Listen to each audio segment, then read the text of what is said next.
आझाद मैदान या ठिकाणी मातंग समाजाचा उपवर्गीकरणाच्या समर्थनार्थ जो मोर्चा निघाला होता त्या मोर्चाचा त्या ठिकाणी शेवट झाला।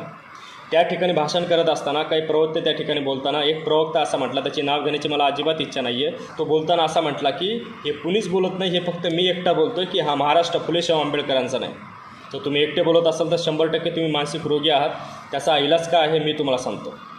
हा महाराष्ट्र फुले शाहू आंबेडकरांचा नाही असं म्हणून तिथल्या लोकांचा ब्रेन वॉश करणाऱ्या ह्या RSSवादी मनवादी विचारसरणीच्या व्यक्तीला माझं सांगणं आहे, या महाराष्ट्रामध्ये जर ज्योतिराव फुले नसते तर ह्या महाराष्ट्रामध्ये शिक्षणाचा अधिकार तळागाळातील लोकांपर्यंत कुणी पोहोचवला असता।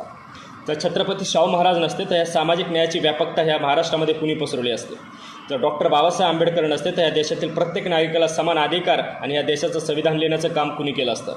जर महाराष्ट्रामध्ये छत्रपती शिवाजी महाराज नसते तर ह्या देशामध्ये स्वराज्य निर्माण करण्याचं काम कुणी केलं असतं। जर ह्या महाराष्ट्रामध्ये अण्णाभाऊ साठे नसते तर ह्या मराठी साहित्याला समृद्ध करण्याचं काम कुणी केलं असतं। हा महाराष्ट्र कोणत्या एका महापुरुषाचा नाही तर हा महाराष्ट्र प्रत्येक त्या महापुरुषाचा आहे, ज्या महापुरुषाने ह्या भूमीसाठी, समाजासाठी आणि माणुसकीसाठी स्वतःचं आयुष्य समर्पित केलं। तुमच्यासारखे लोक अशा प्रकारचं भाष्य करून जातीमध्ये तेढ निर्माण करून देण्याचा प्रयत्न या ठिकाणी करतात आणि जातीमध्ये, समाजामध्ये भिंत उभार करण्याचं काम तुमच्यासारखे नालायक लोक या ठिकाणी करतात।